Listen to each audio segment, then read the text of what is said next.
Olá a todos e todas. Esta é a aula 15 do curso de Introdução ao Pensamento Filosófico. E essa semana a gente vai discutir sobre o tema do sentido da vida. Eu passei para vocês um texto da Susan Wolff, que se chama justamente O Sentido da Vida. Esse texto se encontra num livro da mesma autora, que é justamente esse aqui, leva exatamente o mesmo título também, O Sentido da Vida. São duas conferências que se encontram nesse livro, da Susan Wolff. Depois há uma série de comentários, são 4 comentários, e no final ela responde a esses comentários. A gente vai se concentrar no primeiro capítulo, ou na primeira conferência, que é justamente onde ela apresenta, né, a sua posição acerca deste tema. Bom, antes de entrar no texto da Susan Wolff, é interessante a gente fazer alguns comentários gerais para a gente poder contextualizar um pouquinho e entender um pouco melhor a questão acerca do sentido da vida. Bom, eu já mencionei para vocês que na filosofia antiga, em outras aulas, era muito comum essa preocupação, né, com o bem viver. Então, uma pergunta muito presente na filosofia antiga era justamente responder, né, como que a gente deveria viver. Eu lembro da frase do Sócrates: uma vida não examinada não é uma vida digna de ser vivida. E essa é uma questão que está presente, na verdade, para praticamente quase todas, né, as posições filosóficas, né, que aparecem no mundo antigo. Estoicismo, epicurismo e até o ceticismo antigo, ele é proposto de fato como uma resposta, né, para essa questão sobre como nós devemos viver. Mas a questão sobre o sentido da vida, ela acaba ganhando um destaque na modernidade, e por várias razões. No início da modernidade, a gente tem a reforma, tem a contra-reforma e a gente tem a emergência, então, da experiência, né, da variedade religiosa. Por conta também das navegações, a gente tem um encontro, né, do europeu com outras culturas, mostrando também a possibilidade de outras maneiras, né, de encarar a vida, encarar a própria religião. E com a secularização que a gente vai vendo depois, no século XVII, século XVIII, século XIX, em que inclusive é mencionado pelo Nietzsche, né, como uma espécie de morte de Deus, a ideia de que os valores da religião, ele está falando aqui obviamente da religião europeia predominante, religião cristã, eles já não dominam mais completamente a nossa vida, né? Quando Nietzsche fala que Deus morreu, obviamente ele não está falando que Deus literalmente morreu. Ele não está falando também que ele tem qualquer tipo de prova da inexistência de Deus. Essa não é a preocupação do Nietzsche. Ele está falando que os valores, né, da religião cristã, eles já não estão mais comandando, né, a vida das pessoas. Eles não pulsam mais como eles pulsavam, por exemplo, ao longo de todo o período medieval. Então, nesse contexto, né, fica mais urgente ou mais premente a questão sobre, bom, se não há um Deus, se há outras opções, inclusive de religiões, outras maneiras, pensando agora em outras culturas, outras maneiras de viver, como que a gente pode olhar para nós mesmos, encarar as nossas vidas e vê-la como sendo dotada de sentido, né? Então, nesse ambiente, fica ainda mais premente, né, a pergunta, né, sobre o sentido da vida. Bom, quando a filosofia se debruça sobre essa questão, é importante também deixar claro que a gente está tentando fazer é esclarecer um pouco melhor o que seria dizer, né, uma vida de um indivíduo, ela tem sentido. Então não é tanto oferecer respostas muito concretas, algo que você vai procurar talvez num livro de autoajuda, mas interrogar, né, sobre se há, né, sentido na nossa existência E se havendo sentido na nossa existência, qual que seria, né, contornos gerais desse sentido? Então, a própria Susan Wolf começa o texto dela falando sobre isso. Ela não vai oferecer uma receita de bolo, né, digamos, que alguém poderia, né, percorrer, seguir, para identificar e, enfim, ter uma vida mais bem-sucedida. Mas ela vai oferecer, sim, uma resposta geral que nos ilumina um pouco mais sobre a questão acerca do sentido da vida. Em especial, no caso dela, vai ser bem interessante porque ela vai oferecer a ideia do sentido como algo que está entre, né, a vida moral e aquilo que a gente poderia dizer a vida, calcada, né, nos nossos interesses próprios, né? Então há uma dimensão da existência humana que diz respeito, que é sui generis e que diz respeito, né, ao seu próprio sentido. Então, isso só para deixar claro que a ideia aqui não é oferecer respostas específicas, até porque a filosofia está se questionando se a vida tem sentido. Mais do que isso, como eu vou apresentar logo mais também, em algumas posições vai até se questionar se a própria pergunta, né, sobre o sentido faz sentido ou não. Então, talvez seja uma pergunta mal colocada. Mas justamente por isso, né, na filosofia, nós estamos interessados em perguntar se há ou não há sentido. Nós não estamos afirmando que há, vai haver filósofos e filósofos que vão defender as mais diferentes posições. E, em havendo, para aqueles que defendem, né, que há sentido na nossa existência, tentar oferecer, né, um conjunto geral, né, de considerações e de reflexões que nos leva a pensar um pouco melhor, né, o que seria esse sentido e como que ele se articula, né, com as outras dimensões da vida humana. Então, esse é o tipo de inquietação que está por trás da pergunta dos filósofos. Não é oferecer nenhuma espécie de receita de bolo, embora, obviamente, na medida em que você tem clareza sobre a questão, na medida que você tem algumas respostas, você pode oferecer um ou outro direcionamento. Mas, novamente, na filosofia você vai encontrar pessoas que defendem, né, as mais diferentes respostas, né, sobre, ou reflexões, né, sobre esse tema. Então a gente vai ter, só para a gente ter um quadro, né, e a gente ver aonde que a Susan Wolf está entrando nesse quadro, um quadro de respostas ou de reações possíveis, né, sobre o problema do sentido da vida. Nós vamos ter aqueles que vão defender que a questão, como eu já disse, nem faz sentido. Então, por exemplo, filósofos do empirismo lógico, que é um movimento, né, que aconteceu em Viena e na Alemanha no início do século passado, eles tinham a sugestão de que essa questão nem faz muito sentido.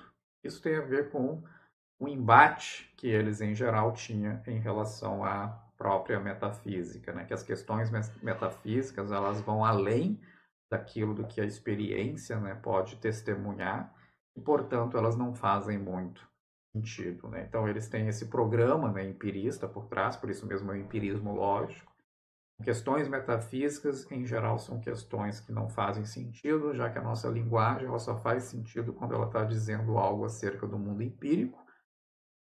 E questões que dizem respeito, então, ao sentido da vida, né? Isso não é algo que a gente observa, né, digamos assim, no mundo empírico, então essa questão não faria muito sentido.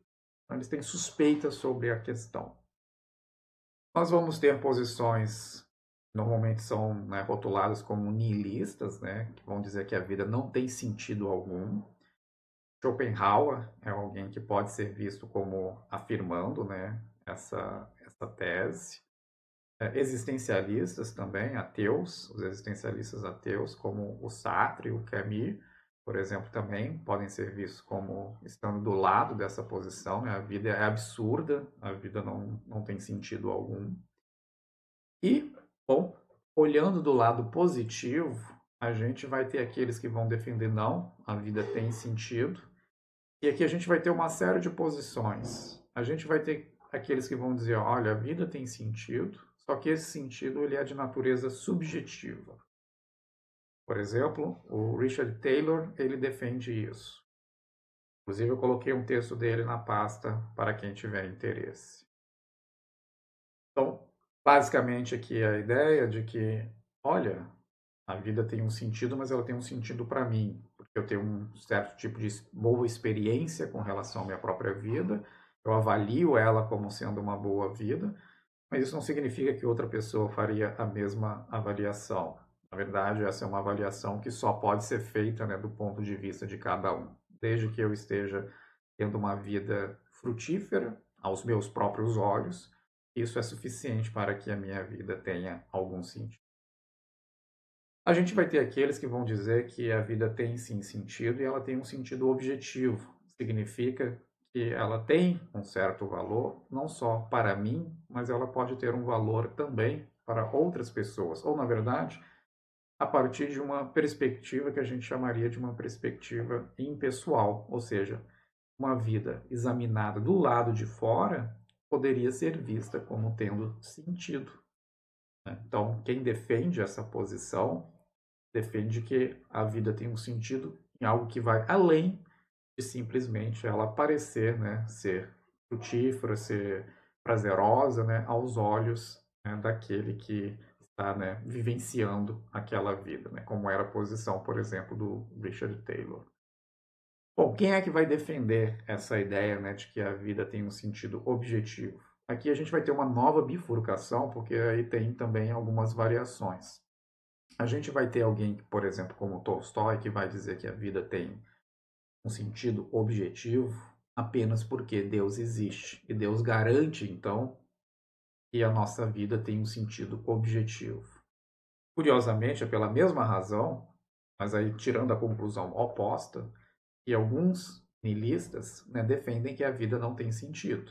Existencialistas ateus também, como eu já disse, que vão defender a ideia de que a vida ela é absurda, também estariam aqui tirando a conclusão oposta daquela que o Tolstói está tirando, porque justamente eles rejeitam essa premissa, né, de que, enfim, Deus existe. Mas o Tolstói, bom, como pressupõe a existência de Deus, ele vai dizer, bom, então por conta da existência de Deus, a nossa vida tem um sentido objetivo. Nós fazemos parte de um plano mais abrangente e isso confere sentido à nossa própria existência. Enquanto os absurdistas, né, vão dizer Deus não existindo, não há então absolutamente qualquer sentido na nossa própria existência. E eles vão, inclusive, muitos deles negar, inclusive, a própria ideia de que há um sentido subjetivo, como eu já disse que o Taylor defende. Mas a gente vai ter outros, como a Susan Wolf, que vai dizer, olha, na verdade, se a gente tiver uma teoria objetiva acerca dos valores, nós podemos sustentar que a vida tem sentido objetivo, independentemente de Deus existir ou não. Então a Susan Wolf não é uma ateia, ela não está negando a existência de Deus, ela só está dizendo que ela tem uma resposta, ou ela vai oferecer, na verdade, uma reflexão sobre o sentido da vida, e não precisa pressupor, né, a existência de Deus. Então, ela consegue defender, né, uma perspectiva objetiva por conta da ideia de que nós temos valores objetivos e, portanto, a gente pode ter algumas atividades com as quais nós vamos nos engajar e poderão conferir, né, sentido à nossa existência.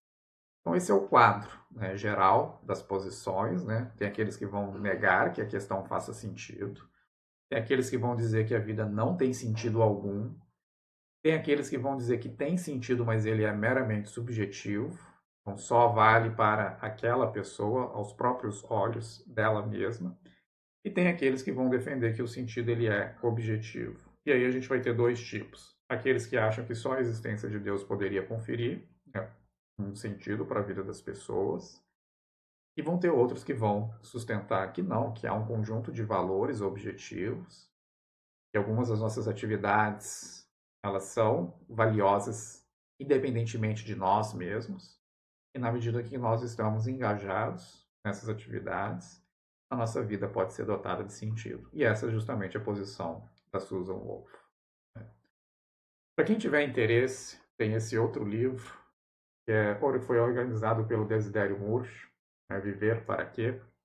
E aqui vocês vão encontrar uma coletânea de textos, e aqui vocês vão encontrar textos que vão, enfim, defender cada uma dessas posições. Não de todas, por exemplo, do empirismo lógico vocês não vão encontrar aqui, que é aqueles que vão sustentar que a questão nem mesmo faz sentido, mas as outras posições vocês vão encontrar, né, um ou outro artigo que vai tentar fazer essa defesa. Inclusive o texto da Susan Wolff, eu extraí, né, do livro dela, mas tem também uma tradução dessa primeira conferência nesse livro aqui, que foi organizado, né, pelo Desidério Bush. Então, para quem tiver um interesse, fica aí a sugestão.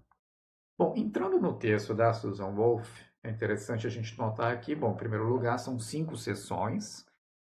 Então, num primeiro momento, ela vai falar sobre a dicotomia, que ela vai chamar que é uma dicotomia falsa, já que uma das coisas bastante interessantes do texto dela é justamente dizer, olha, nós estamos muito acostumados, né, com a ideia de que nós temos duas dimensões assim muito importantes da nossa vida e da nossa existência. Uma é a dimensão moral e a outra é aquilo que a gente chamaria de uma dimensão prudencial, né, quando a gente está engajado nas coisas que dizem respeito aos nossos interesses próprios, né. Ela vai dizer que tem algo intermediário, que é justamente a dimensão do sentido. Então, por isso mesmo ela vai falar uma falsa dicotomia, né? Ou a gente está engajado com os nossos próprios interesses, ou a gente está interessado, enfim, na moralidade. Não. Na verdade, tem interesses que dizem respeito ao sentido. Depois ela vai apresentar, então isso é a primeira sessão, eu já volto a ela, só para a gente ter um quadro geral, né? A gente tem 5 sessões nesse texto. Então, no primeiro ela vai falar dessa dicotomia falsa, depois ela vai apresentar esquematicamente, né, a concepção do sentido da vida que ela defende. Aí depois ela vai, que tem 2 elementos, um elemento subjetivo e um elemento objetivo. Eu mencionei que ela tem uma defesa objetiva, né, do sentido da vida, mas ela vai tentar não negligenciar a resposta subjetiva, ela vai tentar incorporar também uma resposta subjetiva, né, para o sentido da vida. Na verdade, ela vai dizer que as duas coisas devem andar conjuntamente. Talvez nesse sentido, a resposta dela pode ser mais interessante, né, do que uma resposta que se concentrasse só na característica objetiva. Então, as outras duas sessões, que é a perspectiva da realização, ela vai falar um pouco então dessa característica subjetiva que parece que tem que estar presente quando a gente pensa sobre o sentido da vida. E depois ela vai falar, né, da perspectiva do mais vasto de nós mesmos, né, que é justamente a ideia de que as nossas atividades, aquelas que dotam a nossa vida de algum sentido, né, elas têm que ter uma certa objetividade, elas têm que ter um valor para além daquele valor que eu, né, individualmente confiro àquela atividade.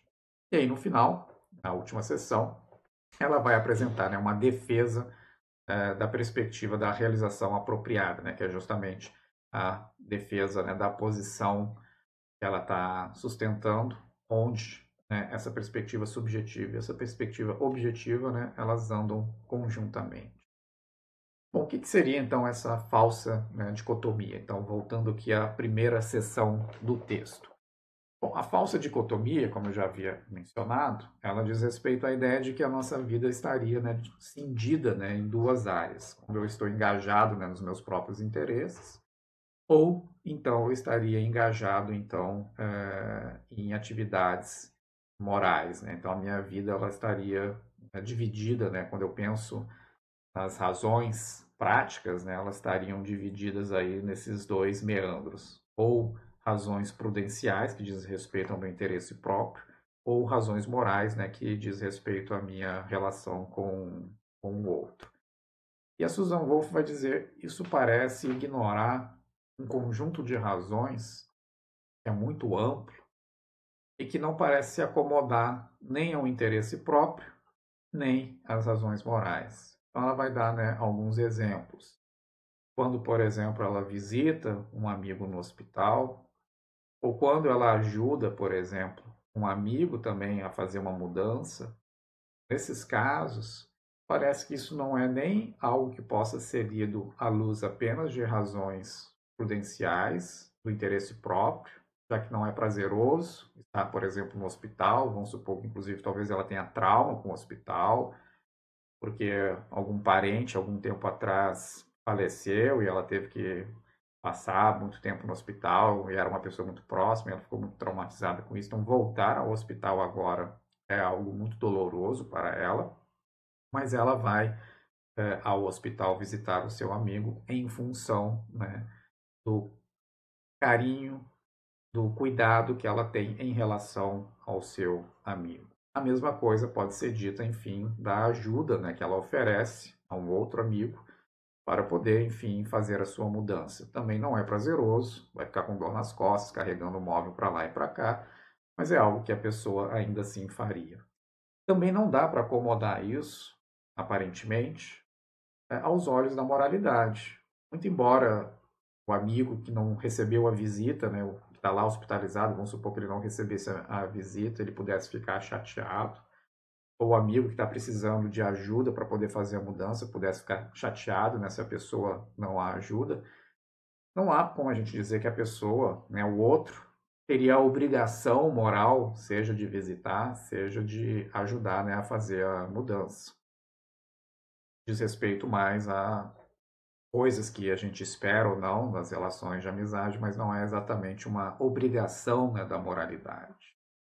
Mas, no entanto, são demandas que a gente entende, que a gente escuta, né? E a Susan Wolf está dizendo, bom, essas demandas, elas aparecem, elas são escutadas por nós mesmos, a gente é movido, né, por essas demandas, por conta daquilo que ela chama, então, de razões do amor. É porque nós temos preocupação, é porque nós estamos comprometidos com amigos, com parentes, com pessoas próximas, nós vamos nos engajar nessas atividades. Mas, claro, também não precisa ser simplesmente amor por uma pessoa. Então, ela está querendo dizer que é uma grande parcela da nossa vida que a gente só vai conseguir explicar por que a gente está fazendo o que a gente está fazendo, porque nós temos uma preocupação, porque nós temos uma atração por aquela atividade. Então, os outros exemplos que ela dá a ela como professora, né, de filosofia, ela tem um certo amor pela filosofia, vocês nas suas profissões também têm um certo amor, um certo cuidado, uma certa atração pelas ciências sociais, pela história, pela psicologia, pelo direito. Isso explica por que vocês se engajam, por exemplo, com afinco no exercício, né, da sua profissão, no momento agora, né, tentar estudar, tentar aprender da melhor maneira possível, como no caso dela também, tentar, né, escrever bons livros, bons artigos, preocupar-se com as suas aulas. E a gente só pode entender isso não só da perspectiva meramente egoísta, porque ela vai ser avaliada depois, porque ela não quer perder o emprego. Isso não explica completamente o nível de engajamento que ela tem, ou seja, não é medo de punição, isso seria um interesse próprio, né? Seria aquilo que a gente poderia ser lido só em termos prudenciais. Ah, bom, eu não vou dar uma aula péssima porque eu não quero receber reclamações, eu não vou, enfim, deixar de escrever artigos porque eu quero, enfim, progredir na carreira. Então, basicamente, isso são razões meramente prudenciais, né? Porque vão atender, né, o meu interesse próprio. Nesses outros casos, como ela está dizendo, o nível de engajamento, o nível de comprometimento que a pessoa tem com aquela atividade, não parece poder ser explicado só com base no interesse próprio, muito menos, né, aqui nesse caso específico, né, com o interesse moral, né? Por mais relevante, vamos supor que seja, né? Não poderia ser, né? Por mais relevante que seja a filosofia, vamos supor, para o bem-estar da sociedade, isso dificilmente vai dar ainda por si só, né, uma razão moral para que a Susan Wolf, ou eu, ou outras pessoas, enfim, que fazem filosofia, engajem, né, de uma certa maneira particular com a própria filosofia. Então, esse comprometimento, ele só pode ser explicado, né, de modo adequado por aquilo que ela chama de razões do amor. E o ponto que eu acho que é muito interessante, que ela traz nesse texto, é que, bom, as razões do amor, elas não são uma parte negligenciável da nossa existência. Na verdade, elas fazem parte, elas formam, né, um quadro bastante substancial, né, da nossa vida, uma dimensão que não se reduz, né, outras dimensões da nossa existência, que esse é o ponto que ela está chamando a atenção. Olha, as razões de amor que justamente engendram esse comprometimento e explicam por que a pessoa está tão motivada, tão engajada em realizar aquelas atividades, são justamente essas razões que vão engendrar essa dimensão do sentido, né? Então, as atividades que dão sentido ou que conferem sentido à vida de uma pessoa dizem respeito àquelas atividades em relação às quais a pessoa está engajada porque ela tem uma certa apreciação, ela tem um certo comprometimento, ela tem um certo tipo de amor em relação àquela atividade. E pode ser, como eu disse, enfim, uma profissão, mas pode ser cuidar de uma pessoa. Tem várias coisas que, obviamente, podem atrair, né, o nosso amor, a nossa consideração, e que, portanto, né, poderão engendrar, né, essa dimensão do sentido. Não se reduz, como ela diz, nem a felicidade, que aqui é vista mais à luz do interesse próprio, nem, por outro lado, a moralidade. Então, é como se a vida tivesse, basicamente, pensando, né, nesses aspectos aqui que nos interessam, pelo menos três dimensões. Tem a dimensão da felicidade, tem a dimensão do sentido e tem a dimensão da moralidade.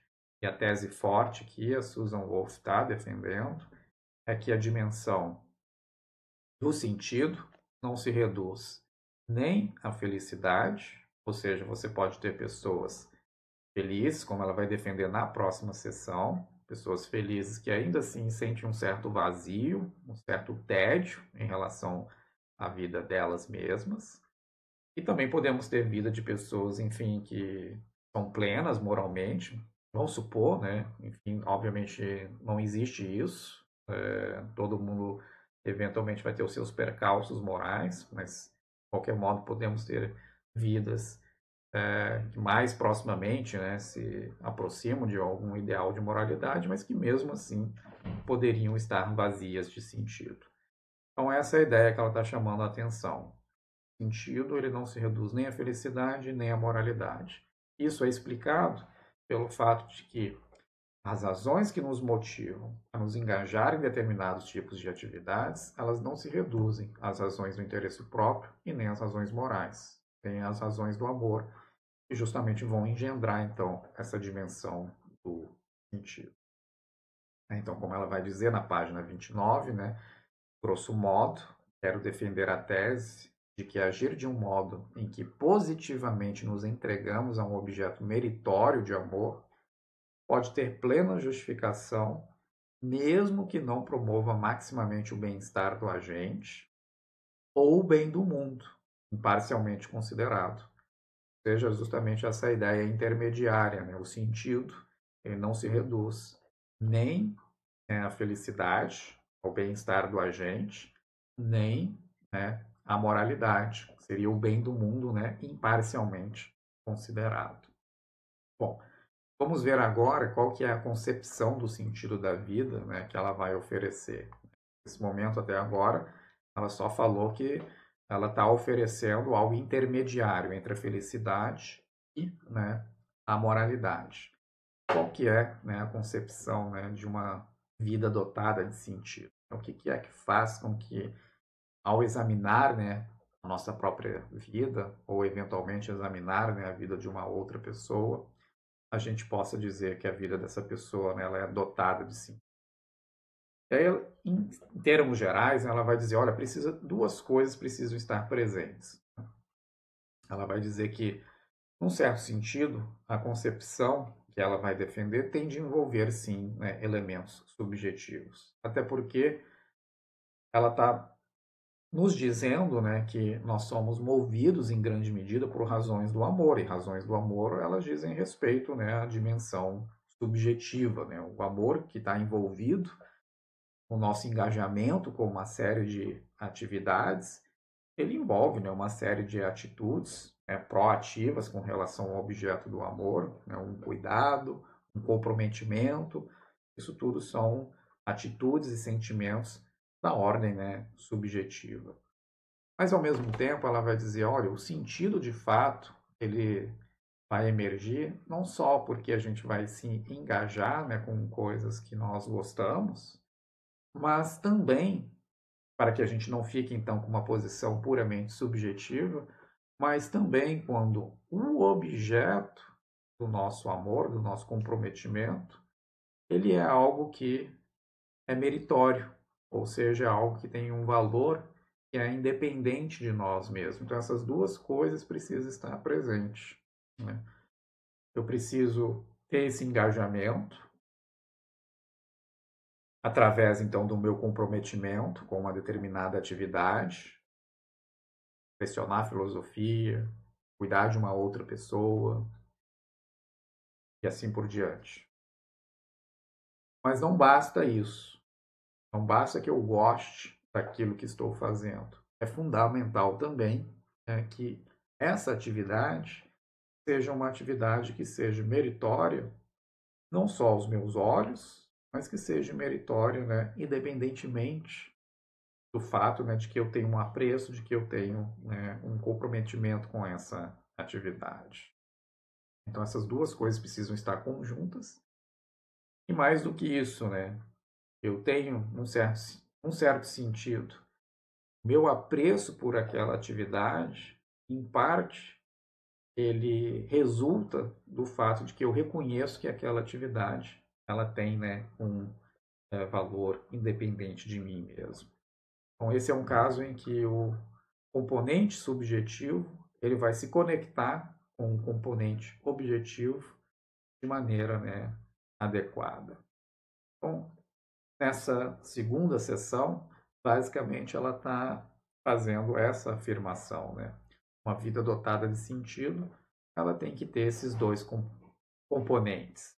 Ela tem que ser uma vida em que o indivíduo se engaja em atividades que ele gosta, e essas atividades que ele gosta têm que ser atividades que tenham um valor, né, independente de nós, um valor que seja objetivo.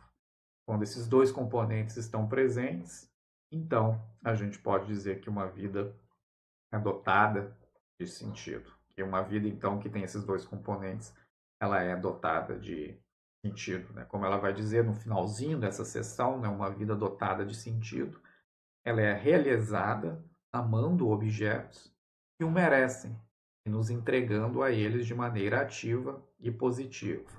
Não basta também eu simplesmente gostar de um objeto. Esse objeto ele precisa ser um objeto que merece, né, o meu apreço. Então, nesse sentido, ele tem um valor que é independente de mim. E mais do que isso, né, o modo como eu estou engajado a ele, em função justamente do meu amor por esse objeto, tem que ser, então, um modo, né, positivo e ativo. Eu tenho que zelar por esse objeto, como ela, né, exemplifica, né? Ela dá aulas, ela escreve artigos com muita preocupação com fazer algo de qualidade, porque ela tem justamente um apreço pela filosofia em geral. Ou, enfim, no caso das aulas, ela tem um apreço pelo ensino, pela transmissão do conhecimento, para que as pessoas, né, que sejam atingidas pelas suas aulas sejam bem atingidas, né? Então, ela tem uma preocupação genuína, né, com a transmissão do conhecimento, com o ensino em si mesmo. Não está pensando apenas no seu próprio interesse e nem é questão também que pudesse ser explicada só por preocupações morais. Então, uma vida dotada de sentido, ela teria essas duas características.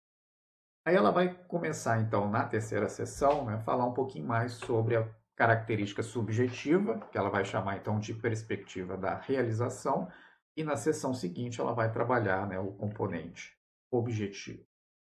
Bom, a ideia que ela vai chamar a atenção é que quando nós nos engajamos em atividades, né, que são do nosso apreço, isso se distancia da noção de felicidade, né? Aqui fica mais claro, né, que ela está se distanciando da noção de felicidade, pensada aqui em termos de prazer, porque quando a gente se engaja em atividades que de fato a gente aprecia, que de fato a gente admira, a gente tem aquilo que ela chama de um sentimento de realização.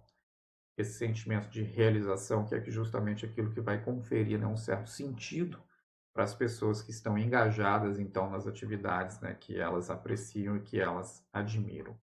Isso é algo que vai além, dos prazeres que a gente pode ter quando estamos nos divertindo, quando estamos, enfim, obtendo uma boa comida, e assim por diante, né.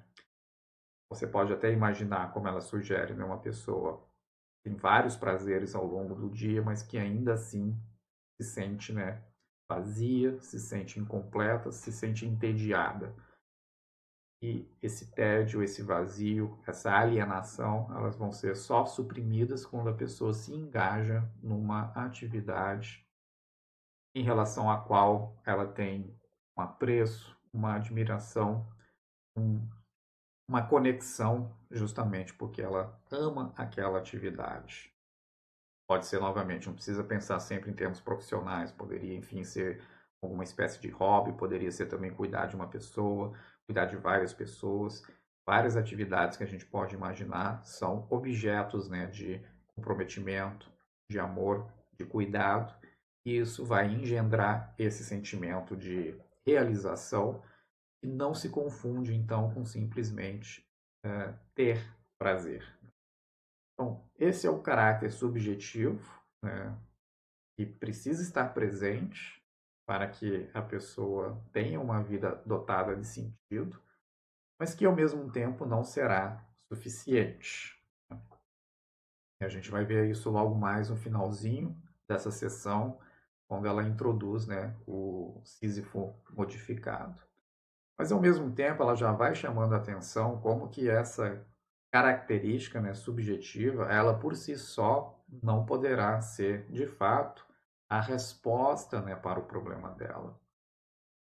Já que, como eu disse, ela vai defender uma perspectiva objetiva, né, acerca do sentido da vida. Porque ela começa a imaginar, bom, e se alguém, por exemplo, amasse fazer palavras cruzadas o tempo inteiro?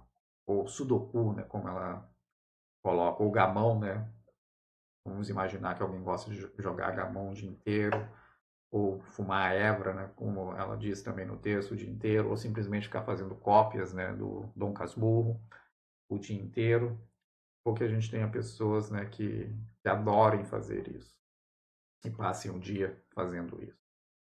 Ela vai dizer, não parece que essas atividades vão dotar, né, a vida dessa pessoa como uma vida de sentido, muito embora aos olhos dessa pessoa ela vai se sentir realizada, já que ela gosta de fazer isso, ela adora fazer isso, ela passa o dia inteiro pensando nisso, fazer palavras cruzadas, fazer sudoku, jogar gamão, ficar copiando o Dom Casmurro ininterruptamente. Ela vai dizer, isso não parece que seja suficiente. E aí ela vai dizer o seguinte, pode até ser que a gente fique um pouco desconfortável, é claro, quando a gente faz esses juízos, ela, né, fazendo esses juízos, acerca da vida dessas pessoas que estão comprometidas com essas tarefas. Mas talvez para a gente vislumbrar por que o amor, né, o comprometimento com uma determinada atividade, né, por mais que ela possa trazer e traz, né, esse sentimento de realização, isso sozinho não seria suficiente, né, para dotar a vida de sentido. E aí que ela traz, né, a figura do Sísifo modificado. Bom, a figura do Sísifo, na verdade, né, a figura mitológica aqui do Sísifo, normalmente ela aparece nesses debates, né, sobre o sentido da vida. Tem um longo texto do Camus sobre isso, né, também, para poder justamente explorar o absurdo da vida. Mas a ideia, então, da figura, né, mitológica do Sísifo, normalmente ela é trazida, né, do debate justamente para mostrar, né, como que a nossa vida ela é absurda, né? Então é mais ou menos o Sísifo foi condenado, né, pelos deuses a ficar rolando, né, pedra morro acima de um modo ininterrupto. Quando a pedra chega lá no cume da montanha, ela volta lá para baixo e o Sísifo tem que ficar fazendo isso o tempo todo, completamente repetitivo, como são, né, as nossas atividades no dia a dia, completamente repetitivo e que não chega absolutamente a lugar nenhum. Então isso parece mostrar, num certo sentido, quando a gente examina e olha, né, e compara, inclusive, a nossa existência com a existência do Sísifo, a gente olharia e diria, bom, a existência do Sísifo parece que não faz sentido nenhum. É uma labuta, não termina nunca, e não chega em lugar nenhum, nenhum resultado, né, extraído, ele só está sofrendo o tempo todo, né, rolando, né, pedra morro acima, e nada resulta disso. Parece que seja uma vida absolutamente não só sofrida, né, que é obviamente muito ruim, né, ficar rolando pedra morro acima o tempo inteiro, cansaço, martírio fazer isso. E como não tem nada se segue daí, nenhum resultado se obtém daí, não parece fazer também absolutamente sentido algum. Mas o Richard Taylor, que eu já mencionei para vocês, tem então essa defesa, né, da vida como tendo um sentido subjetivo. Ele imagina, bom, mas se a gente modificasse um pouquinho esse Sísifo, então, por isso mesmo a ideia do Sísifo modificado. Se em vez então deles ser alguém que está sofrendo porque acha muito chato, né, foi obrigado, né, ficar rolando pedra morro acima, mas se ao invés então dele achar isso muito ruim, ele acha muito bom, mas pelo seguinte, né, os deuses tiveram uma certa piedade, né, do Sísifo e injetaram então uma substância nele de tal modo que faz com que ele tenha gosto, apreciação, admiração, na verdade ele ame, né, rolar pedra morro acima, né? Então não tem nada mais que ele gostaria de fazer. Ele passa o dia, na verdade, pensando nisso. Se alguém o impede, na verdade, de rolar pedra morro acima, aí que ele vai querer mesmo rolar pedra morro acima. Pensa até em campeonato, se for possível. Então é alguém que realmente se realiza, né, rolando pedras morro acima. E a Susan Wolf vai dizer, olha, na perspectiva meramente subjetiva, claro, né, há um certo sentido em que ele está se sentindo realizado, então não tem nada faltando aqui na perspectiva subjetiva, mas, no entanto, parece que está faltando algum valor na atividade, porque rolar pedra morro acima parece que não contribui para absolutamente nada. Então, a vida do Sísifo, se a gente está pensando não no juízo que ele faria dele mesmo, mas se a gente pensa, né, um juízo que poderia ser feito, né, numa perspectiva imparcial, mais externa, parece que a vida dele não faz muito sentido, né? Mesmo que ele esteja agora apreciando rolar, né, pedra morro acima. Então, para ela, isso parece nos indicar a ideia de que está faltando alguma coisa, né? Então, só o sentido subjetivo, ou seja, só, na verdade, o sentimento de realização, não parece que seria suficiente. Então, a gente precisa pensar na ideia de que a atividade na qual a pessoa está engajada, ela precisa ser uma atividade que seja dotada de um sentido, né, objetivo.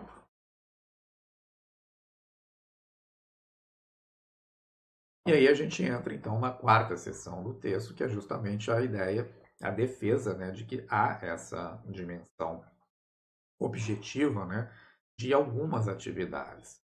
Ela não vai oferecer uma teoria, né, digamos assim, do valor objetivo, não vai dar uma lista quais são as atividades que são meritórias ou não. Ela reconhece que é difícil fazer essa discussão, mas ao mesmo tempo ela vai sustentar que nós temos essa concepção de atividades que são valiosas, né, independentemente de nós mesmos, e que é essa concepção que ela está trazendo para poder, né, junto com o sentimento de realização, oferecer, né, uma resposta mais substantiva, né, para o problema da existência, né, do sentido da nossa existência. Então ela vai dizer que, bom, para uma vida ser dotada de sentido, não basta então a gente estar engajado, amar, né, uma determinada atividade, ela tem que ser uma atividade que seja meritória. Ela tem que ser uma atividade que tenha um valor objetivo. Mas o que é isso, né? Que é estar engajado em algo que é, como ela diz, né, mais vasto do que nós mesmos.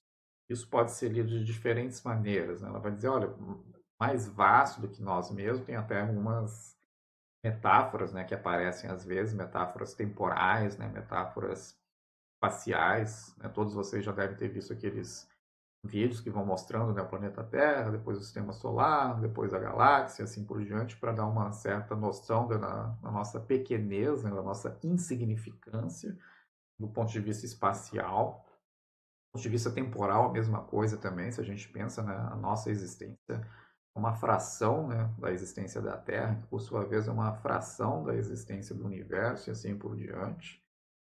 Mas, ao mesmo tempo, pensar nessas metáforas espaciais, elas não parecem, né, a ajudar muito, né? Elas não vão nos levar em algum lugar se a gente quer realmente defender que há algumas atividades que sejam dotadas de valor objetivo, né? Então, ela vai dizer também que pensar que algo mais vasto do que nós é algo que é mais importante do que nós também não parece ser algo muito interessante, porque, bom, por exemplo, ela já reconheceu que, por exemplo, se alguém se dedica a cuidar de uma outra pessoa, isso parece ser uma vida valiosa ou dotada de sentido. Vamos supor que a pessoa realmente não faça isso talvez só por dever, mas faça isso justamente porque gosta, né? Que é justamente então aliando a dimensão subjetiva com a dimensão objetiva. E não parece que essa outra pessoa ela tem um valor maior do que eu mesmo, né? Eu também tenho um valor. Então vamos supor que sou eu, né, que estou cuidando de uma outra pessoa. Então há um sentido em que a vida da outra pessoa certamente não é mais valiosa do que a minha própria vida. Nossas vidas elas têm um valor igual. Mesmo no caso que a Susan Wolf, por exemplo, deu, de que ela gosta, por exemplo, de filosofia, se dedica à filosofia, ela ama a filosofia, também seria muito complicado dizer que a filosofia é mais valiosa, né, do que ela mesma. Então, a ideia de se comprometer em atividades, né, que são mais vastas do que nós mesmos não pode ser lida no sentido que eu vou me comprometer com atividades que são mais valiosas do que eu mesmo. Não pode ser isso.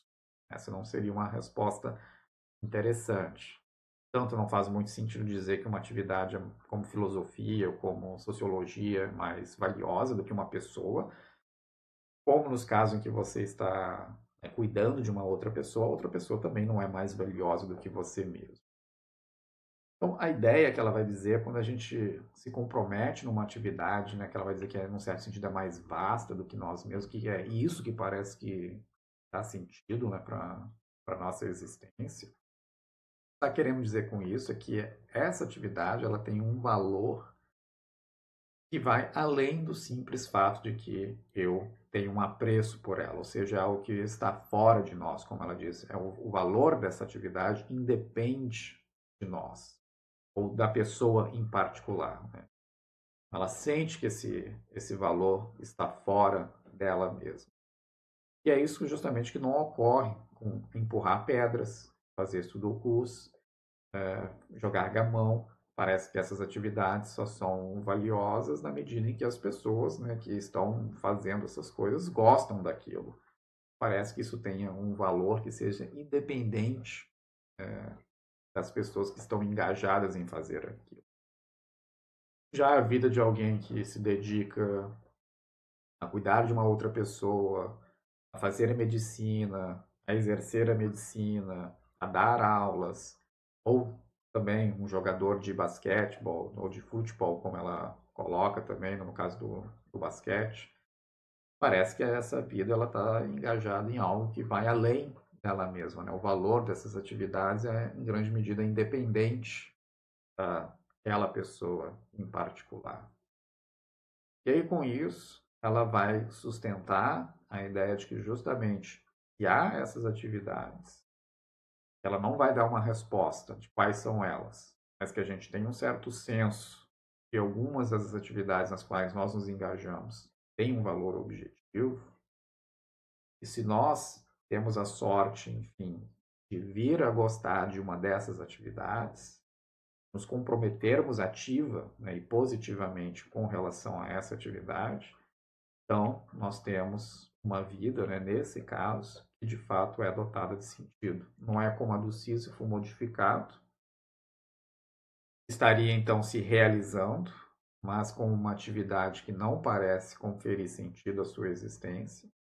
mas a gente estaria, então, como Sísifo modificado, tendo o sentimento de realização, porque estamos engajados numa atividade que nós gostamos, que nós amamos, e que, ao mesmo tempo, é uma atividade, né, que tem um valor que é independente de nós. É um valor que está fora de nós, em grande medida. E mais do que isso, para que essas duas coisas elas estejam bem arranjadas, é fundamental que, em certa medida, eu venha a gostar, não que o que causa, né, o meu apreço por aquela atividade, de fato, passe, né, pelo reconhecimento de que aquela atividade ela tem um valor objetivo. Mas parte da minha admiração, de fato, não completamente, mas parte da minha admiração por aquela atividade vem, né, do reconhecimento que ela tem um valor fora de mim. Então, isso parece ser algo que é substantivo para, inclusive, produzir, né, de um modo ainda mais robusto esse sentimento de realização. Ele vai ser tão mais forte, né, quanto mais eu reconhecer o apreço que eu tenho por aquela atividade se deve, em parte, pelo menos, pelo reconhecimento de que aquela é uma atividade que tem um valor que é independente de mim mesmo. A ideia é que as duas coisas precisam estar presentes, né? Então, só a condição subjetiva não seria suficiente, como a gente viu no caso do Sísifo modificado, mas ela vai dizer, olha, a condição objetiva, sozinha, ela também não seria suficiente. E aí ela imagina também algumas situações em que isso poderia acontecer e ficaria claro também que a vida daquela pessoa não parece fazer sentido, muito embora ela esteja tendo resultados, de um ponto de vista objetivo, são adequados. Então, sem que o Sísifo saiba, por exemplo, se vamos supor, sempre que ele está rolando, né, pedra morra acima, ele está espantando, né, uma série de aves que iria prejudicar, por exemplo, as colheitas de uma determinada vila. Então ele está cuidando, zelando indiretamente, sem que ele saiba, né, pelo bem-estar das pessoas daquela vila. Então há um certo resultado objetivo aí que está acontecendo.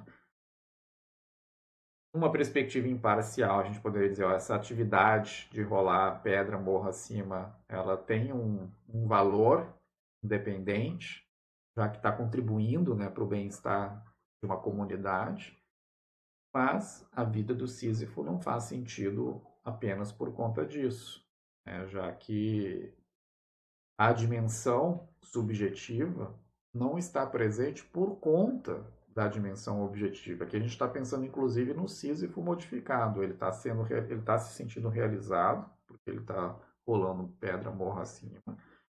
Essa atividade está tendo consequências objetivamente boas, frutíferas, mas a conexão entre as duas coisas não está presente. Ou seja, não é porque ele reconhece que o que ele faz tem um valor objetivo e ele está, né, interessado nessa atividade. Então, as duas coisas precisam estar, né, harmonizadas para que a gente, né, entreveja, né, a vida do Sísifo como sendo uma vida boa. Então, só a perspectiva objetiva, ela não parece ser suficiente. Então, acho que isso é um ponto importante e a Susan Wolf vai, né, concluindo aí nessa quarta sessão.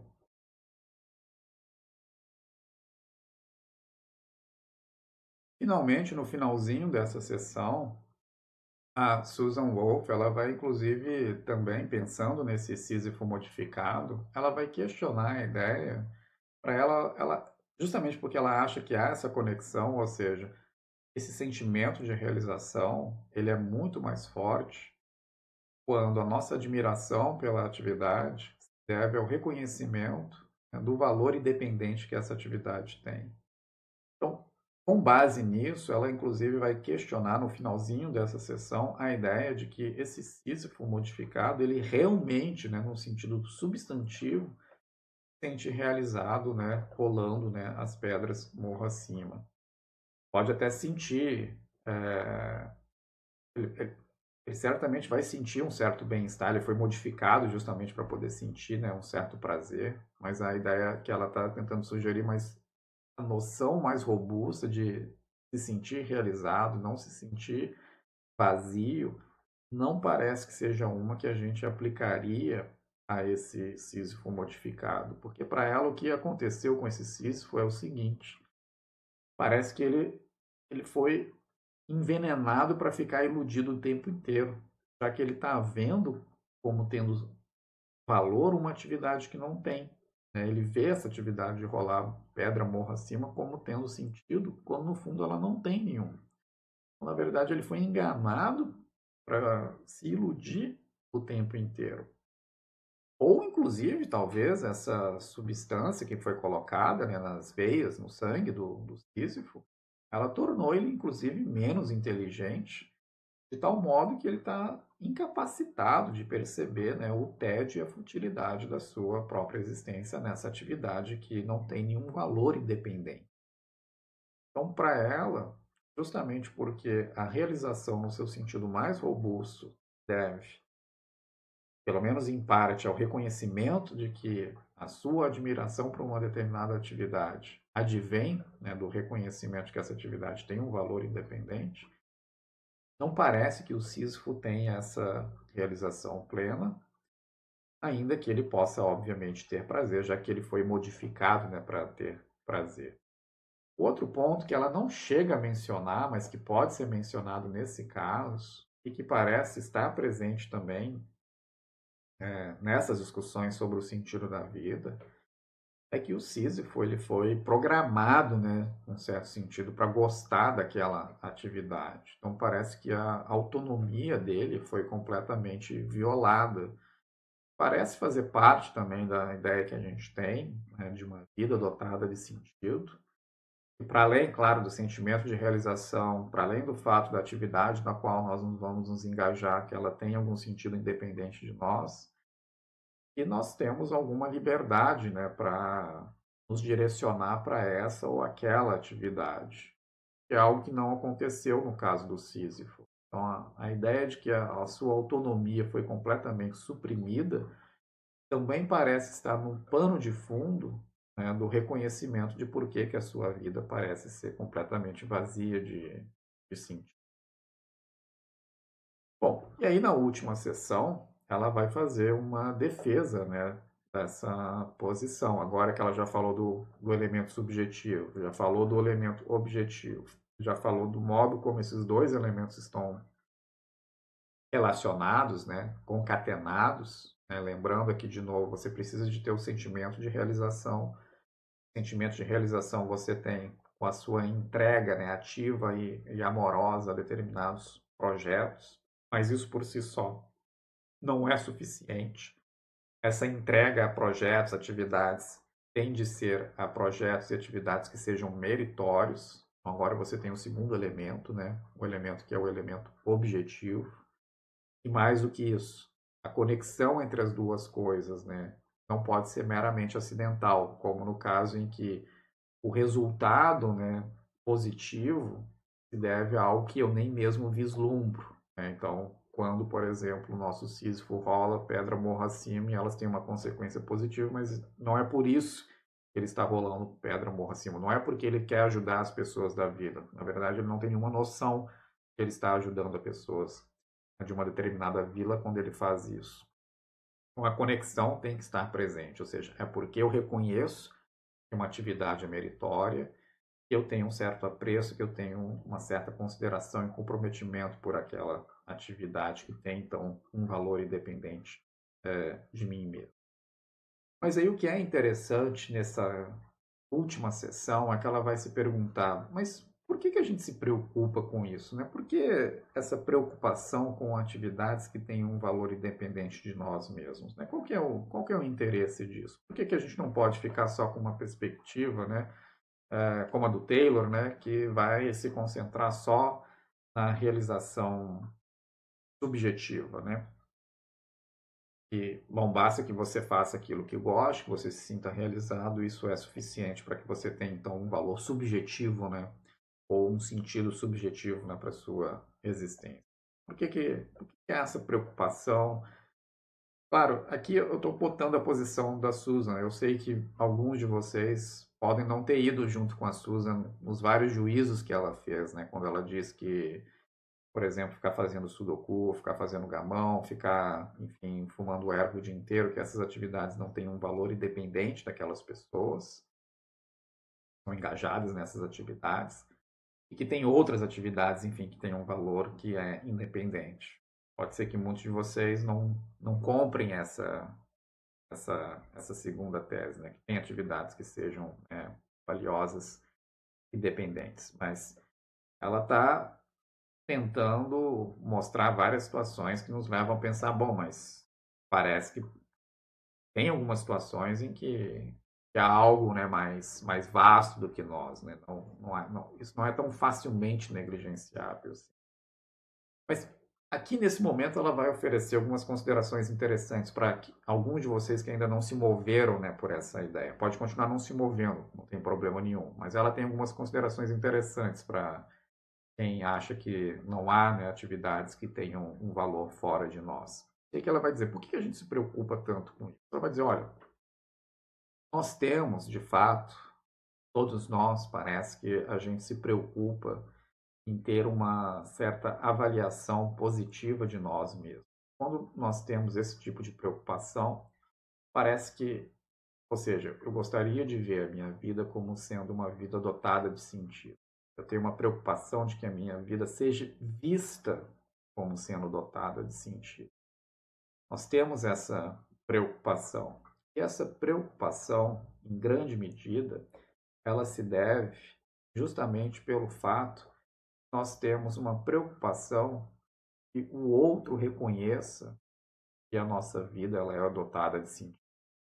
A gente gostaria de ver a nossa vida como sendo valiosa não só aos nossos olhos, mas aos olhos das outras pessoas também. Isso tem a ver com um desejo profundo que nós temos de não estar sozinhos, de pertencer a uma determinada comunidade. Isso remonta muito à ideia, né? A gente já viu, por exemplo, lá no Aristóteles, que nós temos uma natureza, né, essencialmente social. Essa ideia de pertencimento, essa ideia, então, de fazer parte de uma comunidade, parece que é justamente a ideia que está por trás de que nós vamos nos engajar, ou que uma vida que vai ser dotada de sentido é uma vida que se engaja em atividades, sejam reconhecidas pelos nossos pares como sendo, então, atividades que são valiosas. Isso tem a ver justamente com esse desejo profundo que nós temos de não estar sozinhos, pertencer a uma determinada comunidade.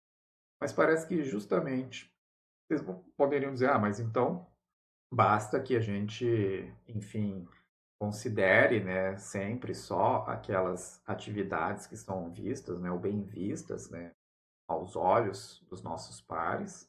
E essas atividades, elas não são, na verdade, valiosas em si mesmas, elas são valiosas, né, apenas porque os nossos pares, né, pessoas que formam a nossa comunidade, né, dão valor, né, àquela atividade. Então, pode não ser um subjetivismo individual, mas é um subjetivismo, né, digamos, coletivo. A gente não chegou ainda em uma noção, né, de atividades que têm um valor independente. Aí ela, não nesse capítulo, mas no outro capítulo, ela vai ter então uma discussão mais ampla, sobre o valor objetivo. E aí o que pode ser dito acerca disso é o seguinte: embora ela até dê alguns exemplos nesse capítulo nessa direção, olha, mas em algumas situações a gente pode até pensar, por exemplo, num artista ou num escritor que vai produzir uma determinada obra, ou vai se engajar para produzir uma determinada obra que talvez nem seja reconhecida, né, pelos seus pares como sendo algo digno de valor. Talvez até pelo contrário, né, as pessoas naquela época não conseguem enxergar aquela obra. Mas ele imagina que em algum momento alguém será capaz de reconhecer aquela obra. Mas isso parece pressupor justamente a ideia de que aquilo que ele está fazendo, né, aquela obra, aquela atividade, ela tem um valor independente. Não é simplesmente o reconhecimento aqui e agora dos seus pares. Então parece que há essa noção como pano de fundo. E mesmo também quando a gente pensa, bom, eu quero de fato ser visto como sendo valioso, né, pelos meus pares, parece que essa é a noção que está por trás também do engajamento, né, nessas atividades, né? Essa atividade é valiosa. Claro que isso vai permitir uma certa comunhão, certo pertencimento na medida em que o outro efetivamente, né, consegue reconhecer a minha vida como dotada de sentido. Mas o que está por trás parece ser justamente essa ideia, né, de atividades que têm um valor, né, independente. Então, com isso, ela vai chegando, né, à conclusão de que há uma espécie de realização, que é aquilo que ela chama de uma realização apropriada, né, que é justamente aí o título da última sessão, né, perspectiva, defesa da perspectiva de uma realização apropriada. Por que realização apropriada? Bom, porque não é qualquer realização, como a gente já viu, o Sísifo modificado, ele tem realização, ele tem um sentimento de realização, mas ela não é apropriada. E mesmo, né, naquela situação em que as pedras que ele rola um morro acima estivessem tendo bons resultados, ainda não seria apropriado, porque não é porque tem bons resultados que ele está comprometido, né, com essa atividade.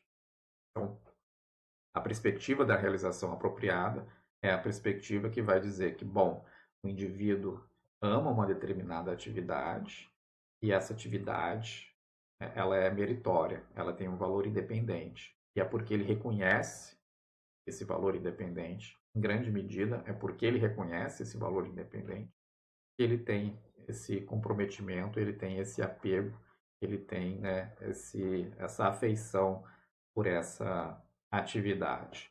Quando essas duas coisas estão presentes, dessa maneira adequada, né, a gente vai ter uma vida, né, dotada de sentido. E o que é interessante nessa posição dela, nessa explicação final que ela está oferecendo, é que, bom, esse valor objetivo, por que que ele é importante?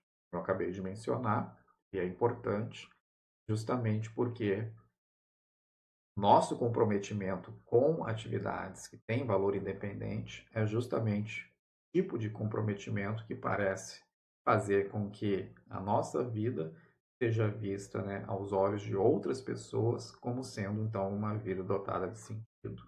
E isso satisfaz, né, o nosso desejo de pertencer a uma determinada comunidade. Então, com isso, ela vai fechando, né, essa última sessão, né, do seu texto e oferecendo, então, uma resposta, né, para o problema do sentido da vida. É bem interessante, porque ela junta tanto a condição subjetiva com a condição objetiva, e mais do que isso, ela liga a defesa dela da condição objetiva com uma perspectiva de nós mesmos enquanto seres sociais, porque é justamente porque nós estamos preocupados com a nossa vida ser vista como dotada de sentido aos olhos dos outros, mas porque no fundo, nós nos preocupamos com os outros e queremos nos ver pertencendo a uma comunidade, e nós temos esse comprometimento então com atividades, né, que sejam dotadas de sentido. Então, é uma perspectiva interessante, que depende, ela reconhece isso nesse capítulo, e ela vai tentar fazer uma defesa mais robusta na segunda conferência, né, de uma teoria, né, dos valores objetivos. Ela não vai chegar a defender exatamente uma teoria específica, né, sobre valores objetivos, mas ela vai fazer uma defesa de que essa concepção que há valores objetivos, ela é uma concepção defensável e que é independente, enfim, da existência, né, e inexistência de Deus. Então a gente tem muitos filósofos que parecem ter simplesmente sido derrotados com a ideia de, bom, se Deus não existe, então não há valores objetivos. Mas essa não parece ser uma conclusão, enfim, muito adequada. Eu já mencionei para vocês em outra aula, né? É algo que até o Platão já havia chamado a atenção. A gente poderia, bom, por que será que, por exemplo, não matarás? Por que que isso é um mandamento? Porque Deus quer isso ou Deus quer isso porque é o correto? Parece que é a segunda opção que nós iríamos sugerir, ou seja, Deus coloca isso como um mandamento ou quer isso como um mandamento porque reconhece que isso é o correto, não que isso é simplesmente correto porque Deus quis isso. Ele poderia querer, enfim, matarás, então seria um mandamento, simplesmente porque ele quer. Parece que, de fato, a moralidade teria alguma objetividade, independência do querer de Deus. Então, mas muita gente associa, né, a ideia do fundamento da moralidade, Deus, né, como sendo o fundamento da moralidade, e na sua ausência, então, na medida em que ele não teria mais lugar na nossa visão de mundo, então não haveria mais nenhum sustentáculo, né, para a objetividade dos valores. Mas isso parece, como muitos vão defender, né, ser um erro, né? Há um grande debate ainda, na verdade, muito vivo, na filosofia dos valores, né, sobre essa possibilidade. Uma outra maneira também da gente ver esse último ponto que ela está chamando a atenção, o modo como as nossas atividades têm um valor objetivo, justamente porque a gente tem um interesse em ver com que as nossas vidas, né, sejam vistas como sentido, né, pelas outras pessoas. A gente poderia voltar, né, à perspectiva puramente subjetiva e pensar num outro caso, não do Sísifo modificado, mas imagina, enfim, um torturador que por alguma razão se sente realizado torturando pessoas. Um nazista que, por exemplo, se sentia realizado, enfim, fazendo todas aquelas atrocidades. Poderíamos imaginar que houvesse algumas pessoas assim, que sentissem prazer, que adorassem, enfim, torturar outras pessoas, né? Pessoas sádicas que adoram, então, esse tipo de atividade e que se sentem realizadas. Dificilmente não dá para a gente dizer, enfim, que essa é uma vida dotada de sentido. E aqui claramente, né? Por quê? Porque não só não tem valor nenhum, né, esse acho que seria o ponto, não só a atividade de tortura não tem valor algum, como na verdade ela é imoral. Né? É isso que a gente gostaria de dizer. Uma vida dotada de sentido, ela também não pode ser completamente ou tão francamente contrária, né, à moralidade. Mas isso justamente aponta para a ideia de que alguns valores objetivos parece que estão no pano de fundo também do modo como a gente pensa, né, o sentido da vida. Então, essa seria uma maneira, então, de pensarmos esse último ponto que a Susan Wolff está trazendo. Uma outra consideração também para a gente poder encerrar é pensar também, será que essas atividades nas quais nós estamos engajados, será que elas precisam ser bem-sucedidas, né? Será que a Susan Wolff, por exemplo, será que ela, se ela não fosse uma boa professora, mesmo, enfim, tentando ser uma boa professora, e se ela não tivesse produzido textos tão bons como ela produziu, mesmo que ela quisesse, enfim, e tivesse tentado, né, produzir textos tão bons como ela pretendeu, né, realizar, se ela tivesse sido mal sucedida, mesmo ela ama uma atividade, e, enfim, tem valor, vamos supor que a filosofia tem um valor objetivo, vamos supor que ela ama essa atividade, vamos supor que ela engaja nessa atividade justamente porque ela reconhece que essa atividade, em parte, enfim, tem um valor objetivo, mas, no entanto, ela não consegue, enfim, zelar bem pela filosofia. Então, vamos supor, será que isso iria impedir que a vida dela tivesse tido? Será que o insucesso, né, não ser bem sucedido, seria suficiente para pedir, né, uma vida dotada de sentido? E na discussão que tem no livro, como eu mencionei para vocês, né, vão ter 4 comentários, depois ela responde. Teve um dos comentadores que ele trouxe o caso do Stauffenberg, que é um sujeito que planejou o assassinato de Hitler. Ele era um oficial alemão que estava inconformado com os desdobramentos, né, do regime nazista e, junto com outros militares, eles tentaram, então, um atentado ao Hitler. Foi debelado, né, não teve sucesso e, bom, a gente poderia dizer, será que a vida do Stauffenberg foi em vão? E nessa discussão, tanto a Susan quanto, né, o sujeito que trouxe, que fez esse comentário, eles vão sustentar que não, né? Na verdade, o fato é que ele estava engajado, né, em algo que era muito meritório, nesse caso em particular, né, que zelaria pela comunidade mundial como um todo.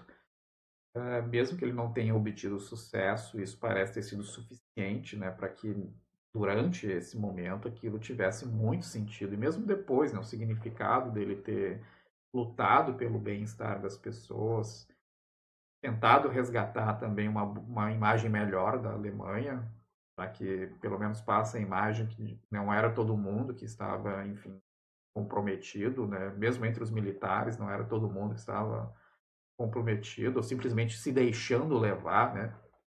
Mas havia resistência, havia pessoas tentando fazer algo para impedir, né, aquelas atrocidades.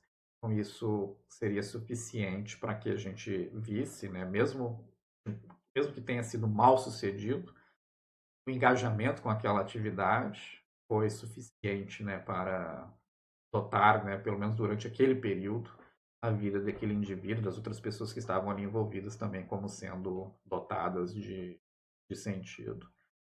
Então é interessante olhar por esse lado também, para poder pensar que o sucesso também não precisa ser uma exigência, né? Para que a gente veja as vidas das pessoas como sendo dotadas de sentido. Bom, e para finalizar, acho que é importante, acho que a Susan Wolff também chama a atenção, essa discussão não é uma discussão também para ficar apontando para esse ou aquela pessoa e ficar se perguntando, né, se tem sentido, se não tem sentido, até porque ela não tem uma resposta clara sobre quais atividades, né, são dotadas de sentido. Ela não acha que ela, enquanto filósofa, tem qualquer prerrogativa a esse respeito. Ela acha que todas as pessoas, na verdade, têm que participar dessa discussão em conjunto, que quanto mais pessoas estiverem pensando, estiverem refletindo sobre a questão, poderão, enfim, ter uma ideia mais clara sobre quais atividades, enfim, têm um valor independente ou não. E também, um outro ponto que acho que é bastante importante, ela não acha que, enfim, uma vida pode ser completamente dotada de sentido, mesmo que a pessoa, enfim, não esteja preocupado com essa questão. Essa é uma questão que os filósofos estão preocupados, porque eles querem ter clareza, né, acerca dessas noções, da ideia de um sentido para a vida, mas a vida de uma pessoa pode ser plenamente dotada de sentido, mesmo que ela não esteja minimamente preocupada com isso. Ela pode estar engajada numa atividade que tem valor independente, ela pode gostar dessa atividade, ela pode reconhecer que ela gosta dessa atividade porque ela vê valor, né, independente nessa atividade, mas ela pode nunca ter pensado nessas questões, não precisa formular modo como ela aprecia a vida dela nesses termos que estão sendo colocados aqui. Então, esse é um ponto importante também. Ela não está dizendo que só quem fez filosofia ou quem está preocupado com essa questão é que poderá, enfim, ter uma vida dotada de sentido. Uma vida pode ser dotada de sentido sem que a pessoa jamais tenha perguntado essa questão. Na verdade, é o caso da maior parte das pessoas que estão engajadas, né, com várias atividades que têm valor independente. Pelo que a gente vê no texto, parece que ela tem uma concepção de fato bastante ampla, né, do que seja uma atividade, né, que tenha valor independente.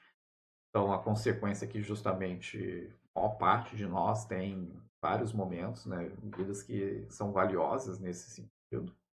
Então, não há essa restrição, né? Agora, por outro lado, ela reconhece também que esse é um dos perigos da posição dela, e por isso mesmo ela vai abrir, né, a segunda conferência, né, fazendo uma ressalva, mas ela termina essa primeira conferência com esse receio. Bom, mas será que os meus juízos, né, que eu emiti nessa primeira conferência, né, não são juízos a partir dessa perspectiva, né, burguesa privilegiada que eu tenho, né, de fazer essa distinção entre o que tem, o que é valioso, né, e o que não é valioso. Será que eu não estou privilegiando demais, né, as atividades que fazem parte do meu contexto e dizendo que elas são, enfim, valiosas em si mesmas, né? E negligenciando outras atividades, então, que não fazem parte, né, da minha vida cotidiana. Isso seria uma espécie de, então, de viés, né? Ela reconhece isso. E o risco aqui é justamente uma espécie de elitismo que ela vai reconhecer na outra conferência que eu não passei para vocês. E é por isso mesmo que nessa segunda conferência ela vai dizer, olha, na verdade, eu não tenho, né, eu, Susan Wolf, eu não tenho nenhuma prerrogativa para poder responder essa pergunta, eu não estou melhor do que ninguém, é isso na verdade que ela vai dizer, eu não estou melhor do que ninguém para poder responder essa pergunta, né, sobre quais atividades têm valor independente de nós e quais não têm. Essa é uma pergunta que cabe, né, que pode ser respondida por cada um de nós e tanto melhor se for respondida, né, coletivamente e em conjunto. E com isso ela tenta afastar um pouco esse receio, né, de que a posição dela possa ser vista como uma posição elitista, né? Então acho que seria inadequado acusá-la, né, já que ela está preocupada com isso e oferece essa resposta. E o outro ponto que ela vai chamar a atenção também é que, bom, temos de ser prudentes e temos que ser, enfim, pessoas que reconhecem que somos falíveis e que podemos nos enganar também ao fazer essa distinção entre atividades que são dotadas de sentido e atividades que não são dotadas de sentido. Mas, enfim, para resumir, ela defende que o sentido da vida, então, tem dois componentes: um componente subjetivo, um componente objetivo. O componente subjetivo é esse sentimento de realização, que se deve, então, ao sentimento, né, às razões de amor, né, que nós temos quando nós estamos atraídos por uma determinada atividade, nós estamos comprometidos, nós apreciamos uma determinada atividade. O segundo componente é que essa atividade ela tem que ter um valor que é independente de nós, não é simplesmente porque eu gosto dessa atividade, né, que ela tem um valor que vai além desse meu gostar, que é justamente então porque ela tem um valor objetivo. E essas duas coisas têm que estar conectadas, ou seja, em alguma medida, a minha admiração por essa atividade se deve ao reconhecimento que essa atividade tem um valor independente. E nós temos uma preocupação genuína com uma vida dotada de sentido, porque, em grande medida, nós temos um interesse e um desejo, né, de uma vida em comum, uma vida compartilhada, pertencer a uma comunidade. Acho que esse talvez seja até, inclusive, o ponto mais interessante do texto dela, né? Uma visão de nós mesmos como seres sociais, justamente por ter interesses sociais, temos interesse, então, em estar engajados em atividades que são mais vastas do que nós, fazer parte, então, de uma comunidade que vai além de nós mesmos.